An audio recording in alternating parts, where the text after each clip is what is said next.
This podcast is not affiliated with any Grand Lodge, and the particular antics and opinions of the hosts and guests are their own. Should be dismissed immediately.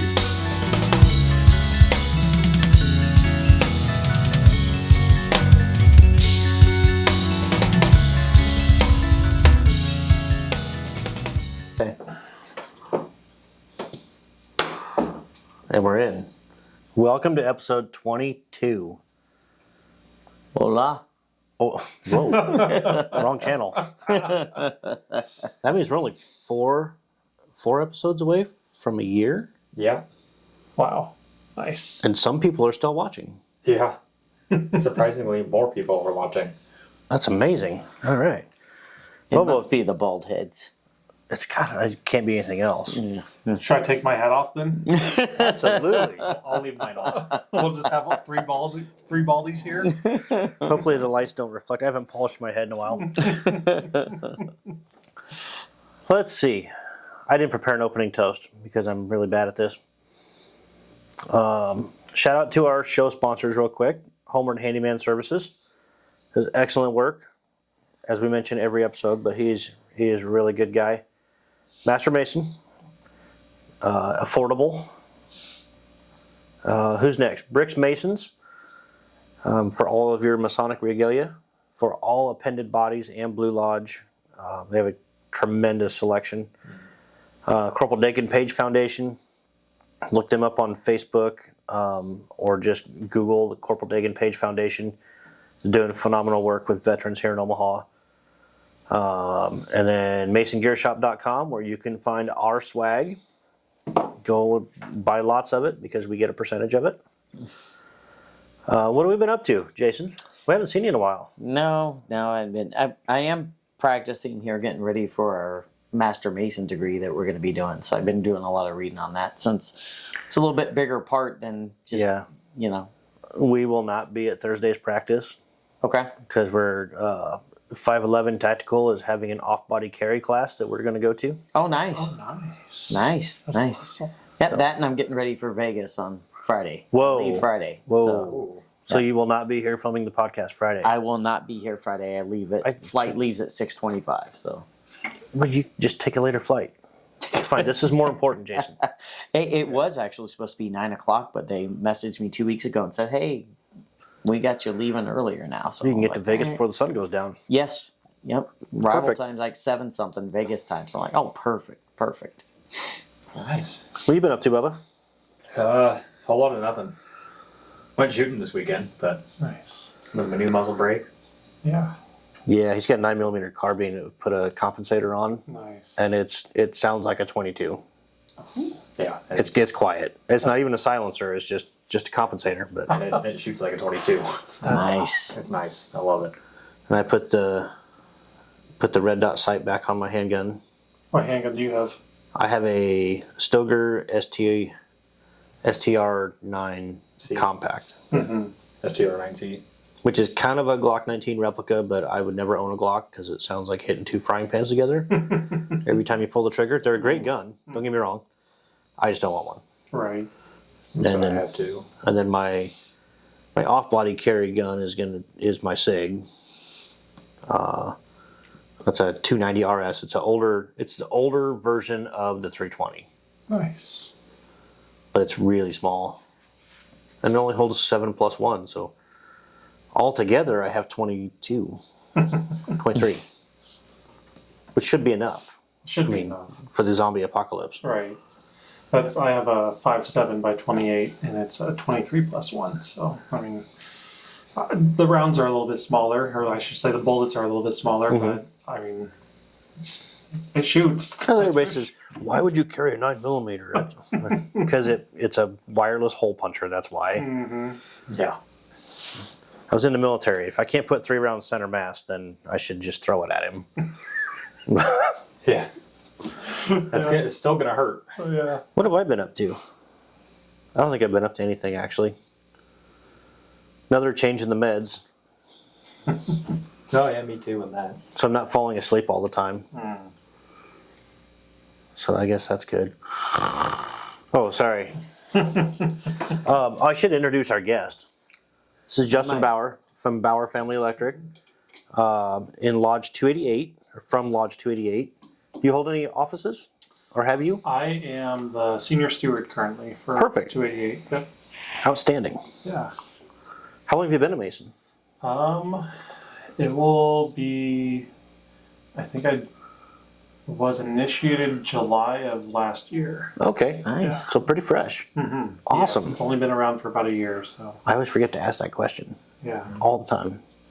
So I got initiated in July, got fellowcraft in September, and got master in November.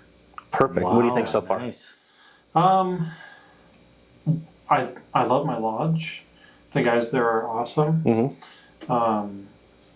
In terms of Masonry as a whole, I think that it offers a lot of beneficial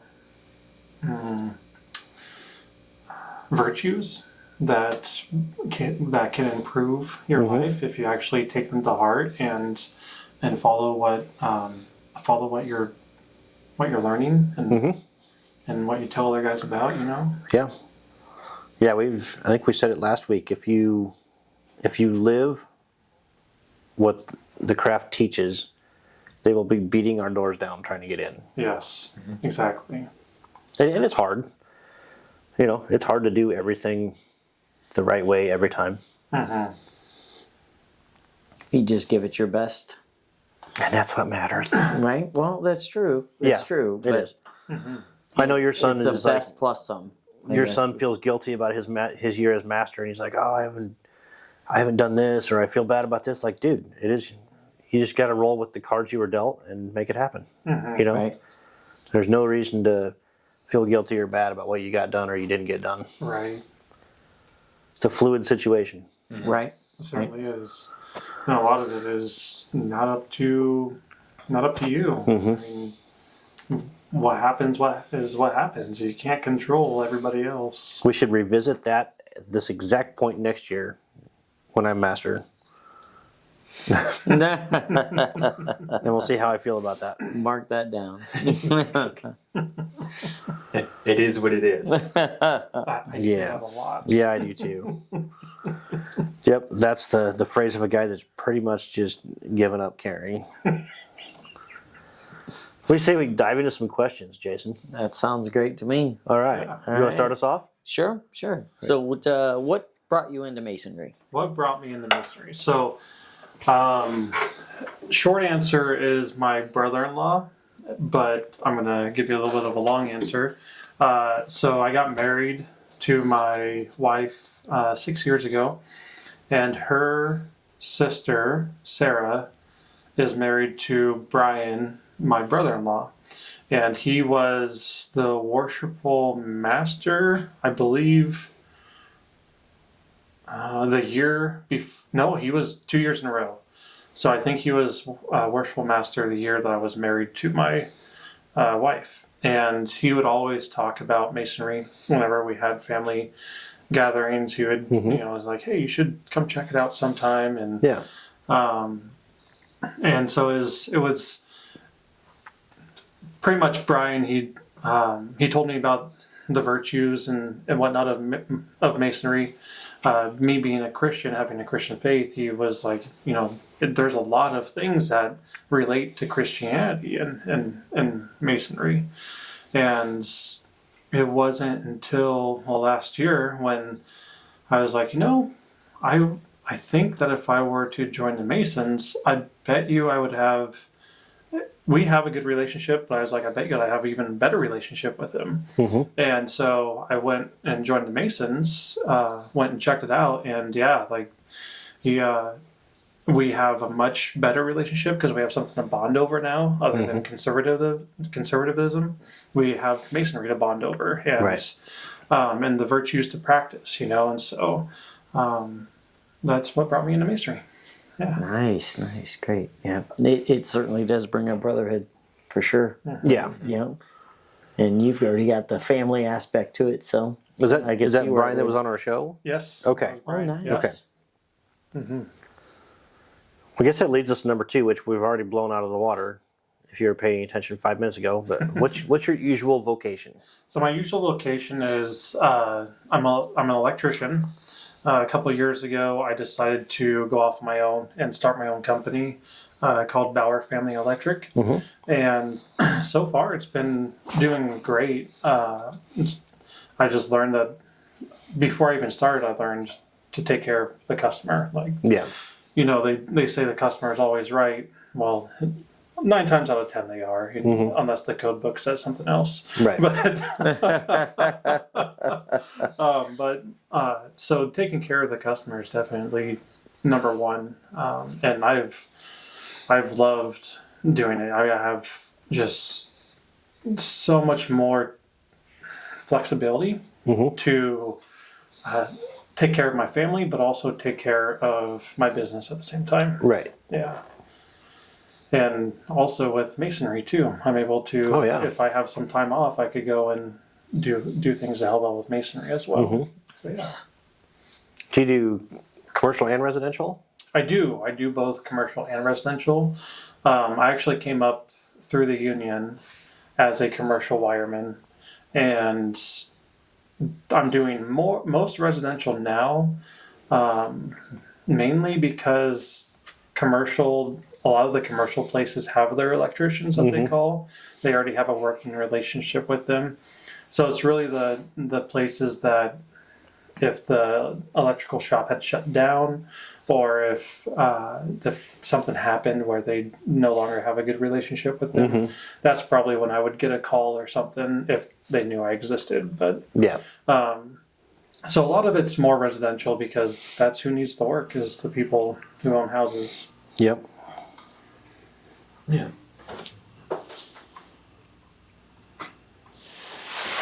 Do you think that the cardinal virtues of Masonry help form a solid foundation of marriage?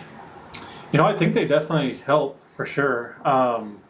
So we have prudence, temperance, fortitude, justice, faith, hope, and charity.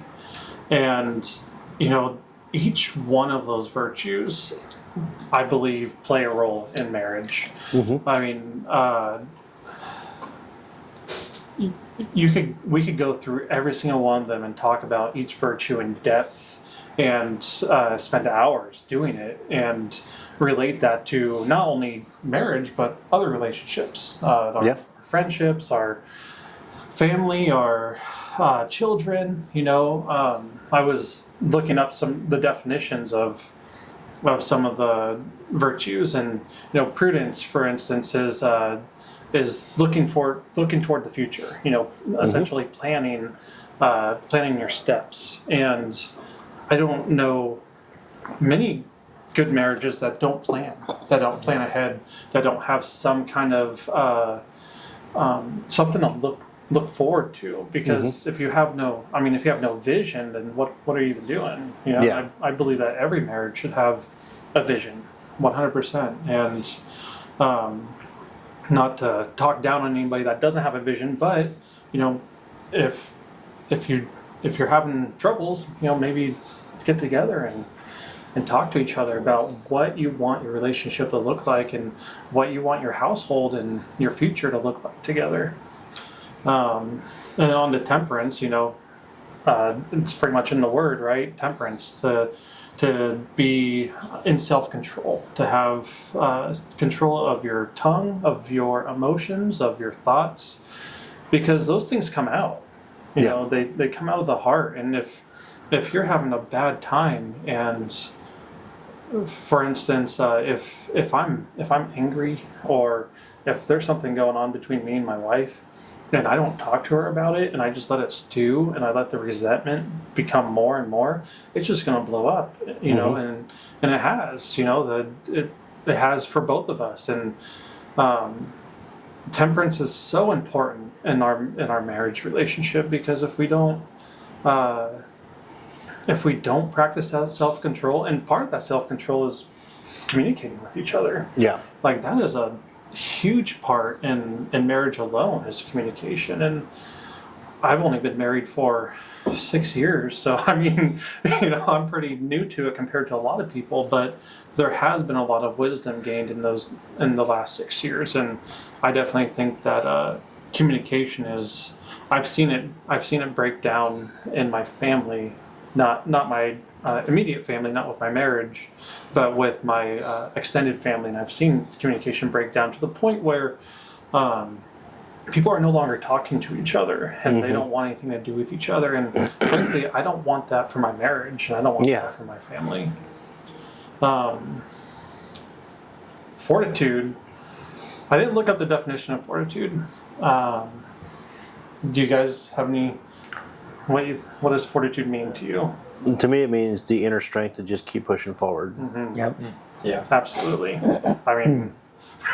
I was gonna say inner strength, but yeah. Yeah. I mean I would think that plays a huge role in marriage to have inner strength to keep pushing forward, to roll with the punches, to not just give up. So many. I mean, we have 50%, right? 50% divorce rate in the United States of America. So instead of pushing forward, people give up. And they're like, oh, it's broken, so I'm just going to move on to the next thing. And that's not good, like that's how, we have families that break up. We have children that are missing their fathers, children that are missing their mothers, families that otherwise could have stayed together and been wholesome, and the children could have grown up in a more caring and loving environment, Yeah. The fortitude to push forward, like, it's so absolutely important, and especially when it comes to struggles between you and your spouse, that if you don't have the fortitude to push into that hard conversation that needs to happen, then it's just going to break down. Yeah. And you're going to end up fighting more than actually communicating. I blame smartphones. Everything is a disposable society now. Absolutely. Yes. I agree with that. I would agree with that too. And I, for one, am not good at putting my smartphone down. Like. Oh, I'm not either. I'm horrible at it. And I'm practicing. I'm trying to get better at it. But like you said, it's a disposable society. It's what I grew up in. I grew up in that society. I think smartphones came out when I was 18. So, almost half my life they've been around. Oh, excuse me. And moving on. It's been a long day. Moving on to justice. Man.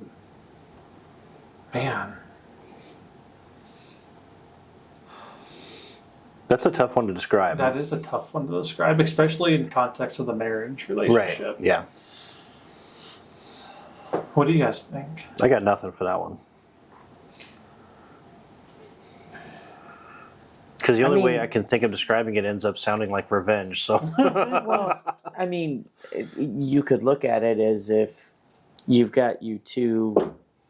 You do justice if you make things work out, in a sense, right? I mean, you come around about.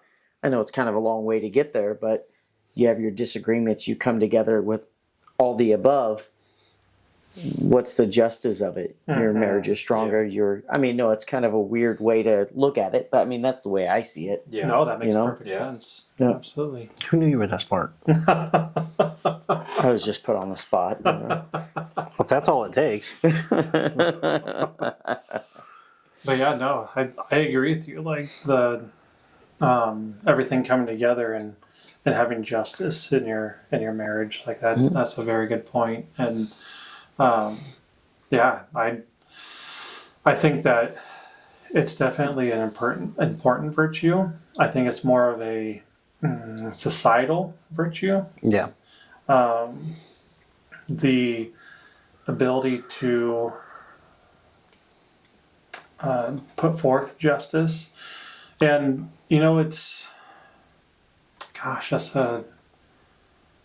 like you said, it's hard to describe without seeing it being like revenge. Yeah. But I don't know. Yeah, I think you nailed it, Jason. Faith. This is probably my favorite one. So typically, if you have faith, you're likely to have some kind of holy text to guide your faith, whether it's Christianity, Islam. I don't know if Hinduism has a holy text. They might. I don't know much about them. So in most of those holy texts, there's virtues, just like Masonry. There's virtues, and in the Bible, the Holy Bible, the one that I believe in, there's love, joy, peace, patience, kindness, goodness, faithfulness, gentleness, and self-control. And a lot of those virtues align with the Masonic virtues. Yeah. That especially the self-control. I mean, I think that if our society had more self-control, we would have a much better society. I would agree. Absolutely. So moving on there to the next question for you. We're not done. We got hope and charity yet. Oh, I am so sorry. That's right. We'll get you some You can classes. slap me. That's okay. Hope. What is hope? You guys. Hopefully, you can just edit that out. Yeah, we don't really edit that much. What is hope? To think about the future, to think about what could be better, right? Like that's how I see hope is how could we make this relationship better? I hope my wife buys me race car parts so my Corvette's faster. Exactly. Yes. So how do we get that to happen, right? You just got to put in those little tidbits of information to her, like, Right. Hey, I need a new carburetor. It's lots of flowers. Mm-hmm. And if I'm going to get a Pro Charger, I'm probably better get some chocolates too. Yes. And in the card you write, Need car parts. Need car parts. I need $5,000, please. That'll give me the piping for the Pro Charger. Yeah. Which leads us into the charity aspect. So you give the charity to your wife of the flowers and the chocolates, and she returns the favor and car parts. God, I wish it worked that way. Life would be so much simpler. I trade $100 worth of flowers and chocolates for $8,000 worth of supercharger. I'll do that all day long. I'll take that. I'll take that bet. All right, let's pull a quick break real quick Yeah. before we dive into another one. We'll cut this section a little bit short, but it'll give us more time on the next one. Yeah? Yeah. Sure. Okay. We'll be back in a bit. Yeah. We're sort of bit. going to hear about Brother Michael's business. Okay. There we go. Yeah. Okay. Good times. Yeah. All right. Go shut the camera off. At Homeward Handyman Services, we pride ourselves on being honest and giving every job the attention it deserves. Owned and operated by a master mason with 2 decades of expertise in home repair. We are bonded and insured, and we carry the highest standards when it comes to taking care of your home. Whether you need a faucet changed or a light remodel, we can take care of your home improvement needs. Call Michael at 402-915-0824 today for a free estimate.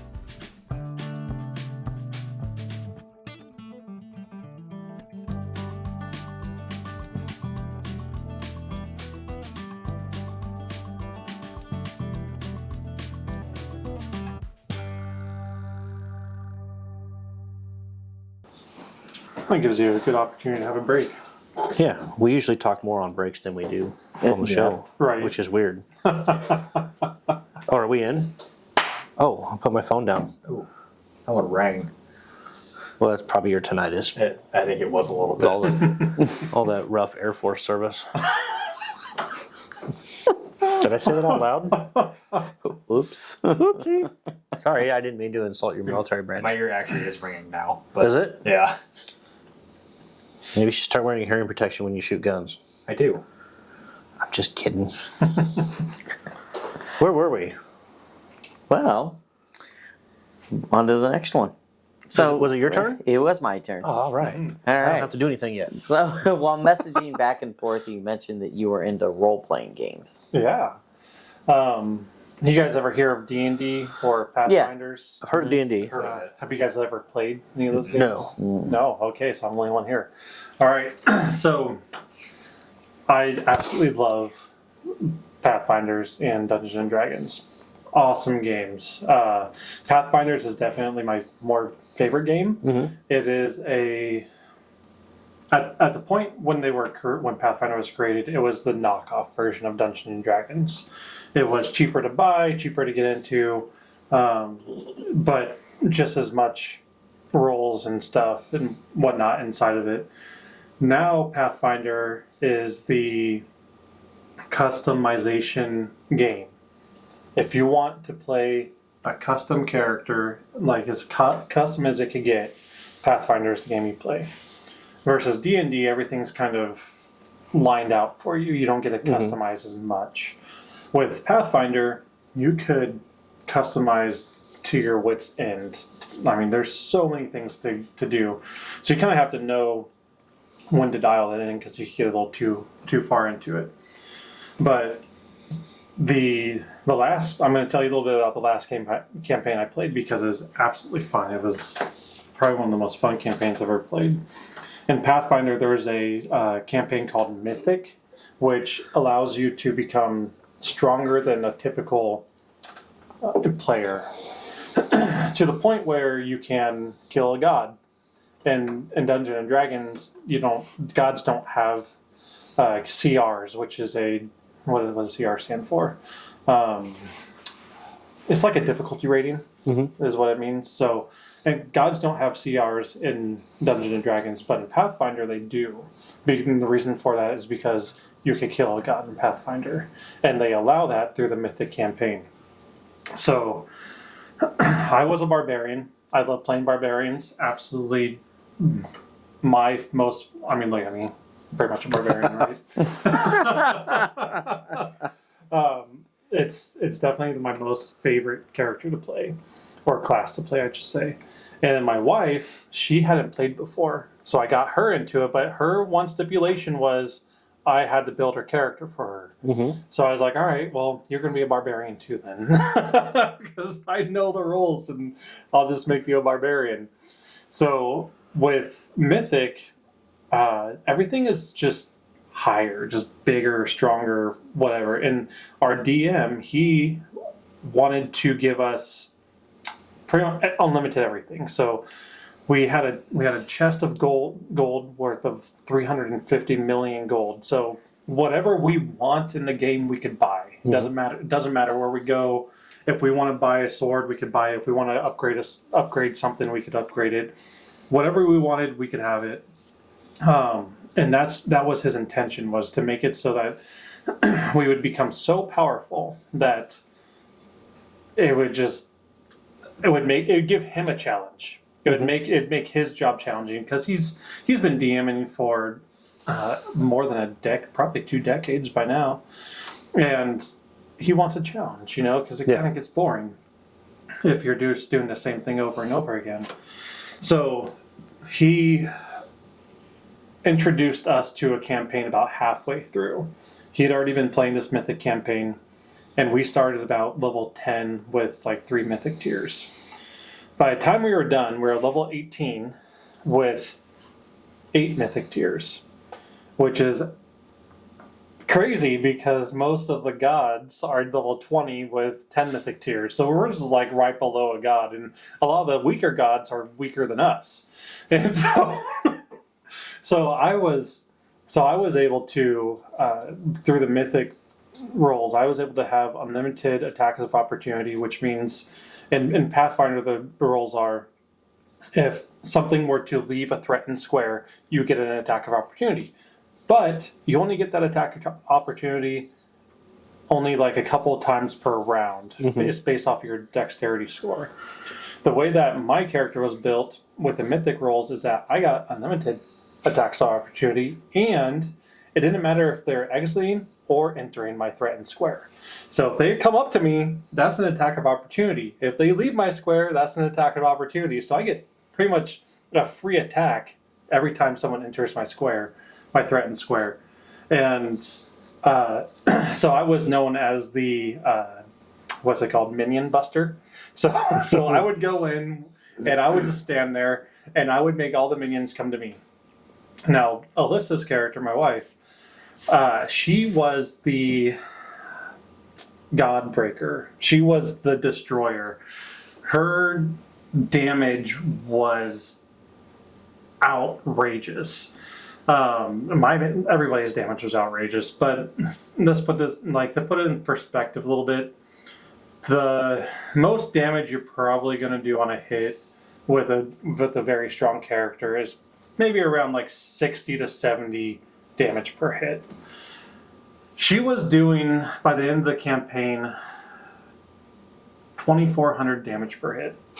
A little different. A little different, yeah. So you walk up to her, and if you're not prepared, you're just, I mean, you don't even, it's not like you get decapitated, you just don't exist anymore. That's just like, it's like getting hit with an RPG, you're just red mist. You're just gone. You know? But so we got to play that campaign, and it was absolutely awesome. By the end of it, we killed the god of the Shadow Realm, and my character went off to roll hell, and Alyssa's character went off to help roll the Shadow Realm, and it was absolutely fun. If you guys ever get a chance to play Dungeons and Dragons or Pathfinders, I would absolutely recommend it, especially with a good DM. If you guys ever need someone, if you ever want to talk to anybody about joining or doing anything like that, I know your time is pretty limited with everything else you got going on, but if you ever want to just join a session or something, just let me know. It's a lot of fun. Is it online? You can play online, yes. All of our stuff we do in person. Okay. And we do it in person because we like the interpersonal communication with each other, but we also like to bring all of our snacks and have food and stuff. So Sure. Our role playing is really like half of it. Our sessions are 6 hours long. About half of it is spent just talking and BSing and eating food, and the other half is actually playing the game. But yeah. All right, so we're going to switch gears into some tougher stuff. So, in a lot of ways, the U.S. Constitution mirrors the Masonic Constitution that preceded it. In your opinion, why is it important that people understand what that means to the current society? Yeah, that is a very important question. Very good question. Very important topic. Do you want me to cover why is important to understand that in our Masonic society or in our U.S. society as a whole? Both. Both. Well, for Masonry, it's important to understand the Constitution because we take an oath to withhold, or not withhold, to, what is it?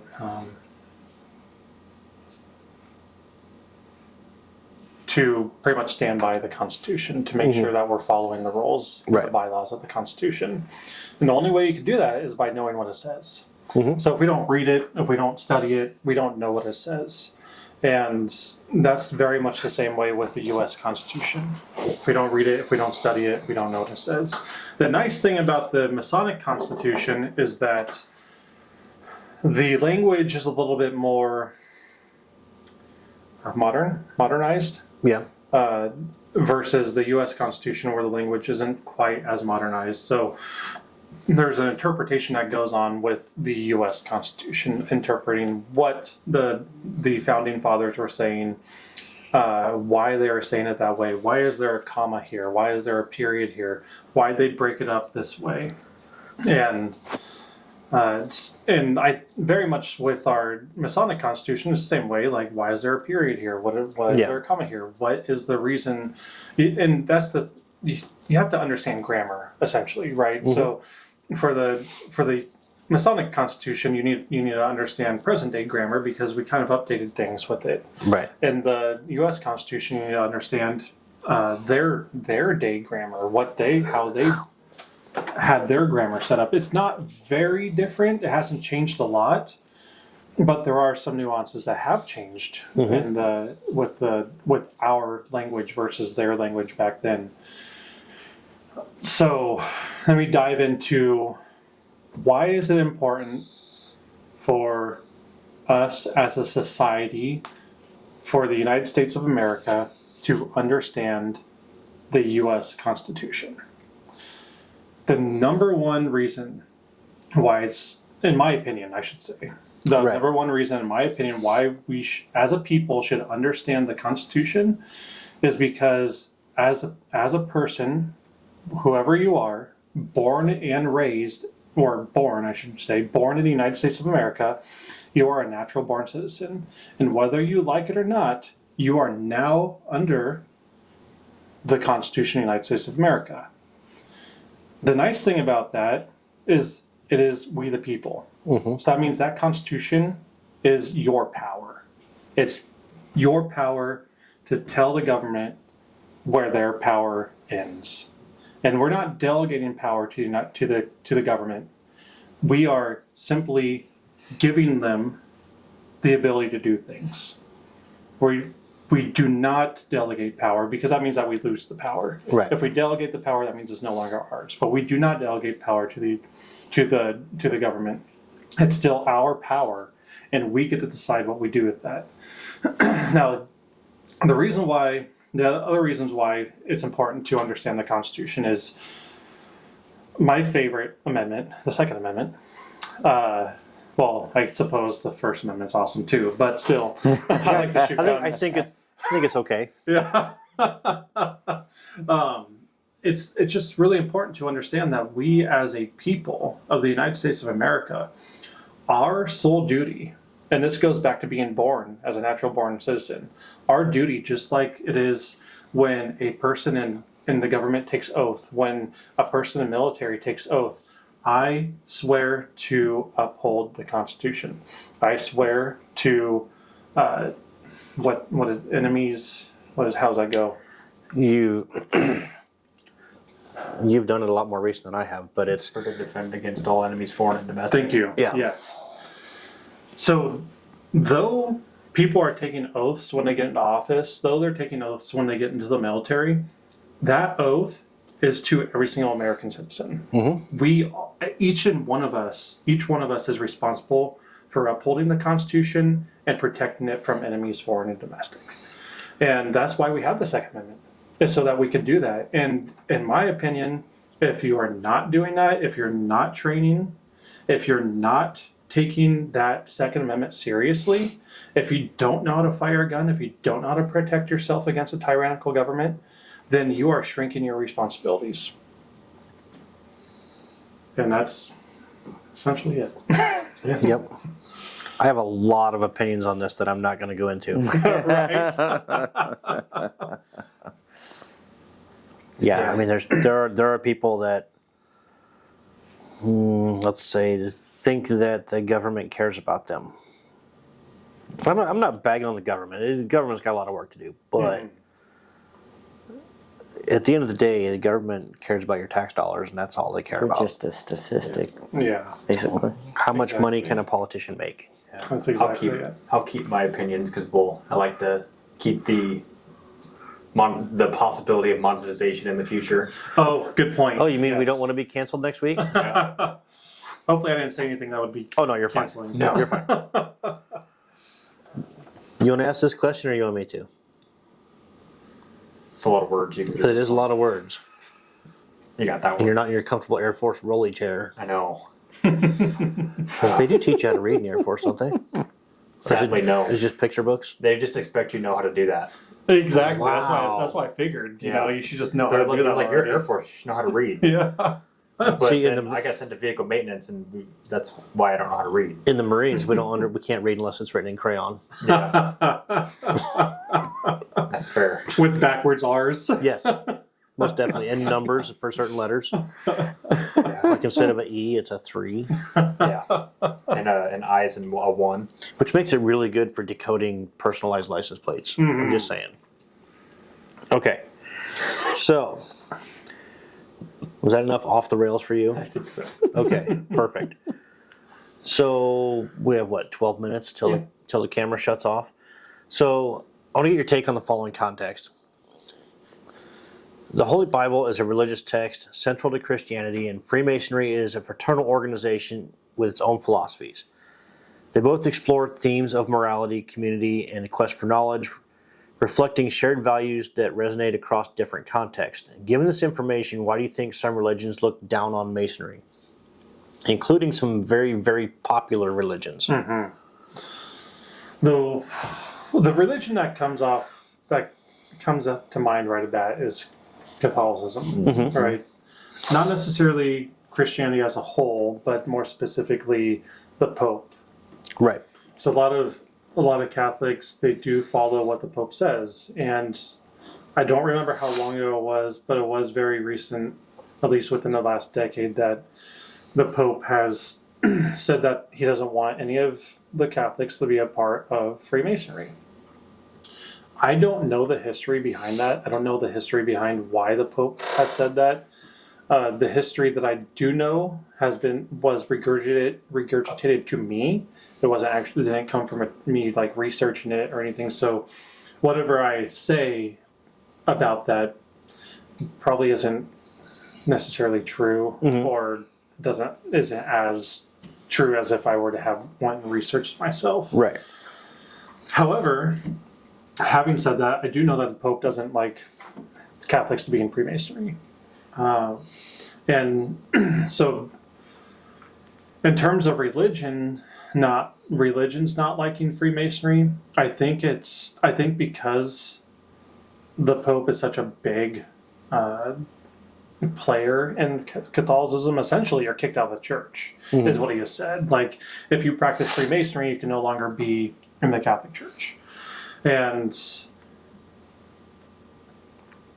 I don't think it's necessarily a religion, but a person that is dictating that to people. And I would think that if the Pope hadn't said that, it's more likely that more Catholics would be Masons. I have, as far as I know, I have 3 brothers in my lodge that are Catholics, and they still go to church and they still practice their faith in Catholicism. I'm not going to name their names just in case they're like, oh, you can't come here anymore. Yeah. But so I don't think it's necessarily, at least in the regards of Catholicism, a religious thing, but more of a person-to-person thing. So I've met a lot of people who, not just in the Catholic faith, because my grandparents are Catholic, and they were like all for it when I joined the Masons. They're like, oh, that's awesome. I'm glad you joined the Masons. I'm glad you found a fraternity to be a part of, and I'm glad that you're doing things with your time, and you're doing better things than a lot of other people are doing. Yep. And so them both being Catholic, I was expecting them to say, oh, you really shouldn't join the Masons. You really shouldn't be a part of that group. But no, they were all for it. And when I told them that there's even a Masonic home for elderly people to go to if they ever needed it, that they would be, eligible to go there. Yeah. And they're like, oh, okay, cool.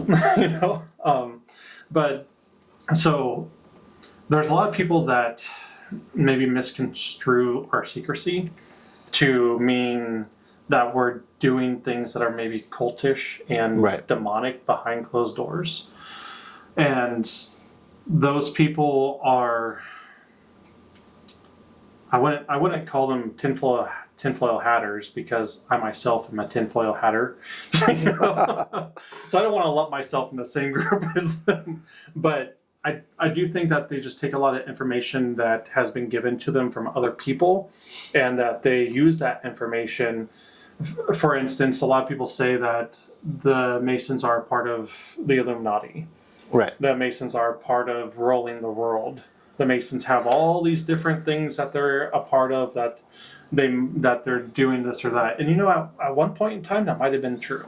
Right. Like we had like George Washington, he was a Mason, and so at one point in time, they probably did play a big role in society and forming society. I mean, look at our judicial system. Yeah. Like one of the big things in our judicial system is the third degree. Like getting questioned to the third degree. Like where does that come from? It comes from masonry. Or fidelis.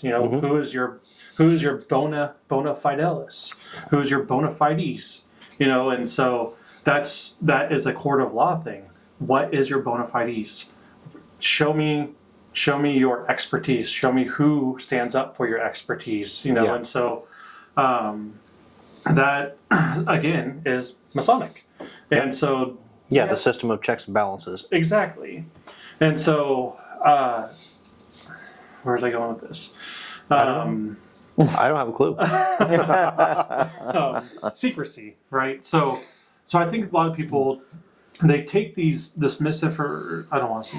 take these ideas that were given to them by somebody else and they count it as truth, and without looking into it. And frankly, if anybody were to go online, they could go to the other, like we don't have this on our website, on the Nebraska Masonic website, but there are other states out there that don't care about what is out online. You could literally read through the EA degree. You could read through the fellowship degree. You could read through the Master Mason degree. You could see the words that they're saying minus our passwords.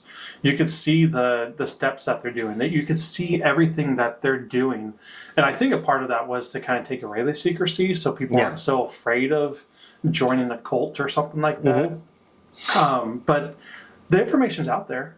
If people really wanted to go and search and see what the Masonry was about, instead of spewing all this hatred toward us, that they could literally go and research it. But we live in this society where if I can't Google it right away and I don't get the one answer that tells me. Well, and the one thing about this is it takes, as lazy as people are today, it takes so much effort to hate. Yes, it really does. Like it's human nature to, I don't want to say love one another, but love one another, right? I grew up, I guess, very naive, right? I still think the best of people. I'm a lot more guarded now. Got my ass burned way too many times, but you meet somebody, you want to think the best of them, regardless, until you have a reason not to. Exactly. But there's a lot of people that they're just filled with hate. They don't care. I don't like you until you give me a reason to like you. Right. But going back to the Pope thing, I have a friend that firmly believes that the Pope, if he doesn't want you to belong to Masonry, because if you're being charitable, he wants you to be charitable to the Catholic Church. So it could be that. It could also be maybe he's got some lineage to the Pope from way back when, whatever King of France, when he was in debt to the Knights Templar, and the Pope said, "Hey, let's just capture all these guys," and Friday the 13th. It's another Masonic deal. For those of you that aren't Masons that don't know, it could stem from that. It could be any number of things, but I think that's my going one is give money to the Catholic Church instead of, the community. No, that makes sense. Because Masons, contrary to popular belief, we're not all rich. Right. And if we are, it's not because of the fraternity. Exactly. That's one of the questions on the application. What are you seeking to gain from Masonry? Yeah. Because if you're seeking to gain anything from Masonry in terms of wealth, you're not going to get it. No. But if you're seeking to gain fellowship and brotherly love and knowledge and virtues, that's what Masonry is about making men better. Yep. And I will tell people all day long this show is fantastic for us as hosts, because every 2 weeks we get to meet a new best friend. Yeah. I mean, it is. And I'm still in contact with everybody that's been a guest. That's awesome. I mean, Eric Bensala and we text each other probably probably once every 2, maybe 3 weeks, I'll have some stupid question that I'm typing it in. And I'm like, he's going to call me an idiot, and then he just answers it. Like, he's so nice about it. But Eric is a smart guy. And He's he's also really nice. Yeah. I like Oh, Eric yeah. a lot. Yep. did we cover what you wanted to cover on that? Yeah, I think so. Okay. We're going to take another quick break, and we'll come back. And I don't know what we're going to do, but we're going to do something. Then we'll work in a new segment. Okay.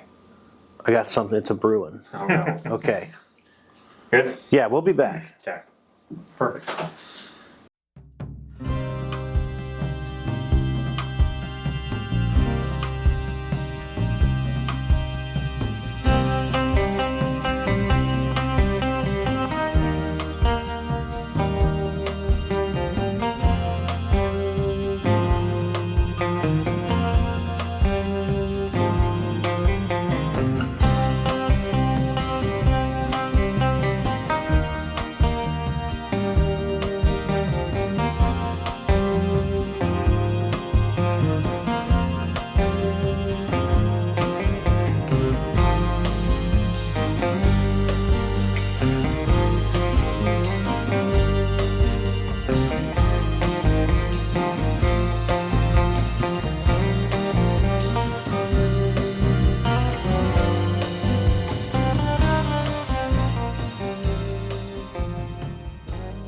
We're just going to say whatever comes out of our mouth. Okay.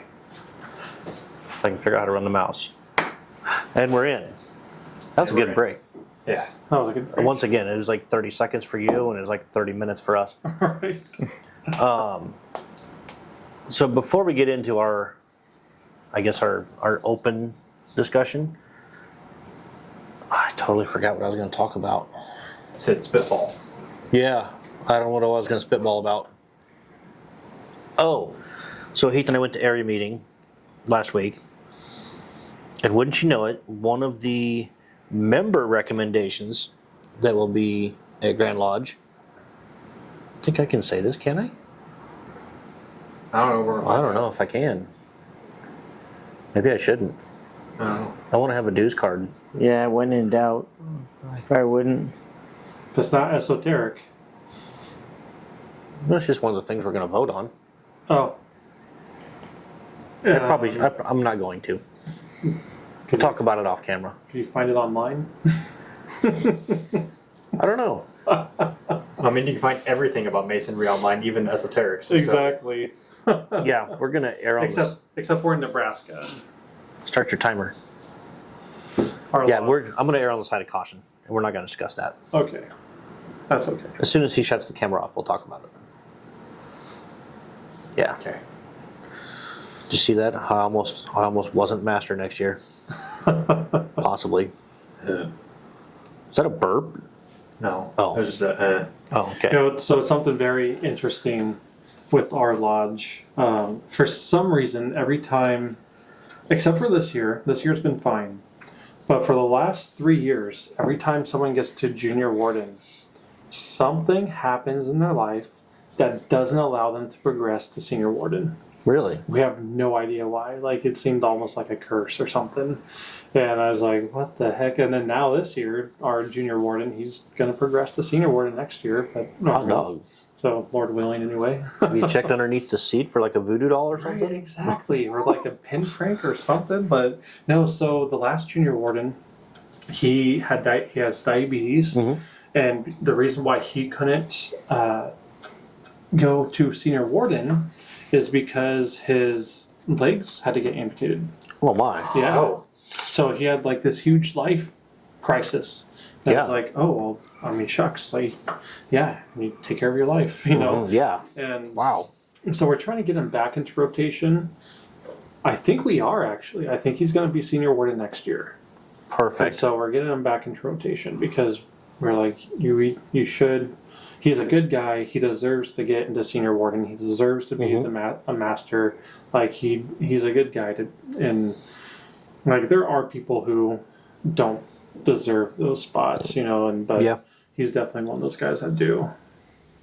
We specifically, our lodge. I wasn't there when this happened, but our lodge had a guy who was going to be voted in to be master. Mm-hmm. He was senior warden, and everybody voted against him.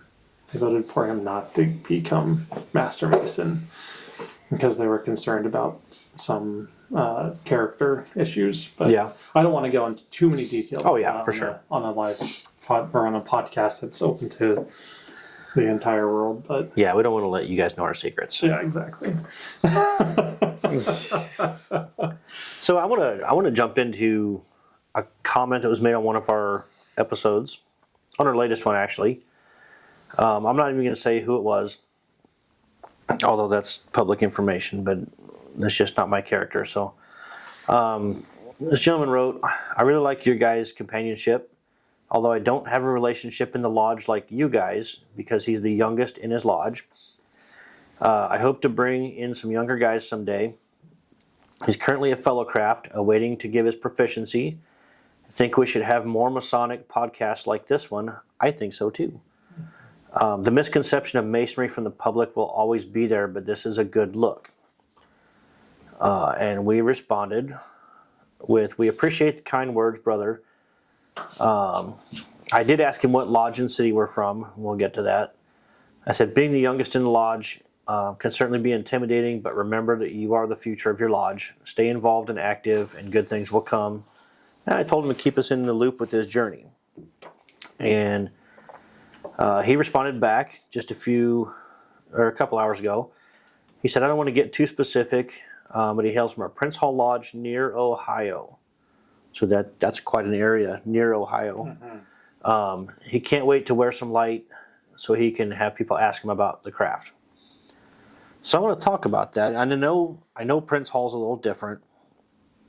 But like in our lodge, we've got EAs that are working on recruiting already. Like they are all in. Mm-hmm.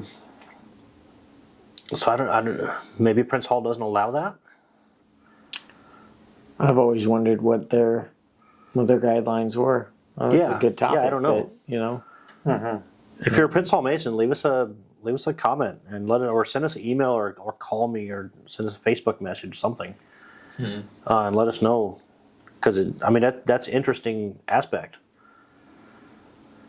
yeah, it sounds like this brother is really interested in doing that, and Yeah, I think don't he's going to be a great asset to the lodge. Absolutely. We had a couple of Prince Hall Masons come to our lodge last week when we were initiating our newest initiate. Mm-hmm. We call him Q for short. I don't know how to pronounce his whole name. Sean and Brian were talking about yes, it. Yes. But so yeah, we initiated him last week, and there were some Prince Hall brothers there, and I love how they dress. Mm-hmm. Like they're very. They're dressed to the nines, man. Yes, exactly. I was like, man, I wish I had an outfit like that. I wish I had clothes like that. You know, I don't have a suit and tie or anything like that. And yeah, they looked good. They looked very sharp. Have you? It's okay. He's just dying. Oh, sorry. Have you been to a Prince Hall ritual or meeting? I haven't yet. Strongly encourage it. Yeah, it is amazing. Yeah, that's awesome. It's a great experience. It's really cool. I've heard a few things about them, just on how they do things, and I do want to go. It sounds like a fun time, a good opportunity to witness something new. Yeah. And they get you involved. Like his son, they just put him right in as senior deacon. Oh, really? Like he just jumped right in there, and Nice. Of course their floor work and everything is different. So. But they just went right along with him and showed him what to do, and it was awesome. That's awesome. It was great to watch. So what do you think about this guy? Let's put ourselves in his shoes. He's the youngest Mason. I don't know whether he's age young or just because he's the newest EA. But either way, I get the feeling like he doesn't feel like he can be excited about Masonry almost. Yeah, I also felt that when I was coming up, and I think I was a fellow craft, and I was like, yeah, can I can I wear a ring or a hat or whatever? And they're like, oh, you should probably wait till you're a master. Yeah. I'm like, okay, and so I kind of get where he's coming from with that. Because if he doesn't have a ring, or if he doesn't have a hat, or if he doesn't have a necklace, he's not just going to go up to a person and be like, "Hey, you want to join Masons?" Yeah. Like he's not going to evangelize Masonry. Right. Like a lot of times, people come up to us saying, "Hey, I see your Masonic symbol. I would like to know more." And so, I think that's probably where he's sitting right now. And so I was in a very similar position as him. Not even a year ago. With wanting to tell people, or wanting to people rather to come up to me so I could tell them about Masonry, and I completely understand why it's better to be a Master Mason before you start wearing stuff. And because as a Master Mason, there's more information to know as well about Masonry. Yeah. And you want to be able to represent Masonry in the correct light. And so that it definitely makes sense to me, having been there and gone through it very recently. And so, just hold your chin up and you'll get through it. It sounds like you're already working on your proficiency for Fellowcraft, and I would really like to also know, I'll keep tabs on this as well, when you go through your master ritual and do your proficiency for master. Yeah, absolutely. Even when you get your master, if you have any photos taken or something, man, throw them on our Facebook page. Absolutely, That'd be awesome. celebrate the heck out of that. Yeah. Yeah, becoming a Master Mason is an important enough endeavor that my dad, he had been dark for decades, and he re-upped his dues and flew to Nebraska from Florida to watch me get raised. Oh wow, that's awesome. That was a pretty neat experience. But yeah, it's that big. And I tell everybody everybody that comes into lodges, once you know the date of your raising, of your master degree, contact any Mason that you know, and most of them would drop anything to be there. I mean, I've had friends show up when I got raised. I didn't even know we're Masons. That's awesome. Friends from Scouts. So that was pretty interesting. The way I'm kind of taking this is, it's not so much about showing up. It sounds like he's looking for a little bit more camaraderie too. Yes. Based on this, like maybe he's needing more people to, I don't know, pay attention. It feels like maybe in a or, way, like maybe he's not part of the cool crowd. Right. Yeah. Right. Like in a sense, like no. Right. I mean, that's the way I'm kind of. My take is on that. I'm thinking that he's just looking for a little bit more from More fellowship. the fellowship. Yeah. Maybe he's not feeling as welcome. I don't know. I can't speak for him on that. It will come, brother. I promise it will come. I think so too. Yeah. And that's the thing too is if your lodge isn't giving you what you need out of Masonry, find a lodge that does. Yeah. Every single, I don't know how many lodges there are in Nebraska. There's a lot. And they're all different. They are. Yeah. There's another podcast I was listening to today that had the exact same topic. Find one that fits you. Because there's a lot to choose from. I mean, what is there, 17 just in Omaha? Yeah. Yep. And I've been to a few of them, and I know the ones I've been to, they all have a different feel. Really different dress code, different dynamic, different demographic. Yeah, it's definitely worthwhile to visit other lodges, to see what they're like, to see what their camaraderie is like. I think our lodge, we do pride ourselves a lot on our fellowshipping and our camaraderie. That's one of the things that we do the most. We spend a lot of Tuesday nights just spending time together, just talking and being there for each other. And we had a brother who his house burnt down maybe it was like 4 or 5 months ago.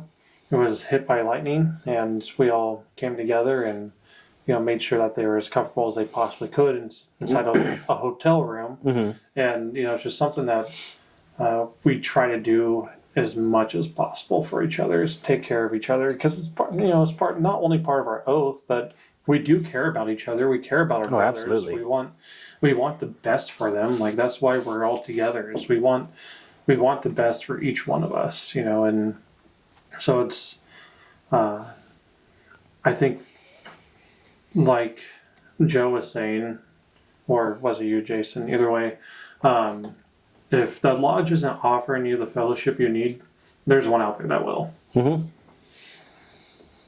Yeah, because there are some lodges that have the old school way of thinking, and they're just, they're going to rinse and repeat the same stuff every month. Our lodge had a spell where it was like that. Yeah. We've got a lot of young guys in lodge. I am no longer by any means the young guy in lodge. We have guys, we probably have 10 or 11 guys that are under 26. Yep. Wow, that's awesome. Yeah. And we are definitely not those guys. I mean, we technically were youngest there for a while, and that's We saying were. something. Well, except for David. Yeah. But yeah, except for one guy, we were the youngest. That's scary. All right, so has everybody had time to think about a shout out? Who would you do shout outs to? Anybody at all? I got plenty of people to shout out to. There you go. Yeah, Have at it. You want me to do a shout out? Shout out to my brothers and 288. Shout out to Brian and Aaron and Carl and our worshipful master Curtis Pennywell. We and our senior warden John House and our junior warden Stryker, Sean Stryker, and shout out to our who is our senior deacon? He never shows up, so never mind. Shout out to our junior deacon,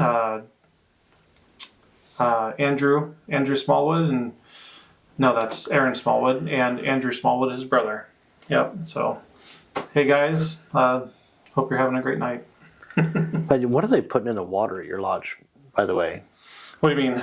Well, guys like you and Stryker, my God, that dude's a mountain. Yeah. And Brian, I mean, we're all big guys. Yeah, Brian's We're what, all 6'5"? huge. Yeah, we're huge. We got a big lodge. You don't want to come into our lodge aggressive. Right. Because not only are we all big, but we all have guns on us.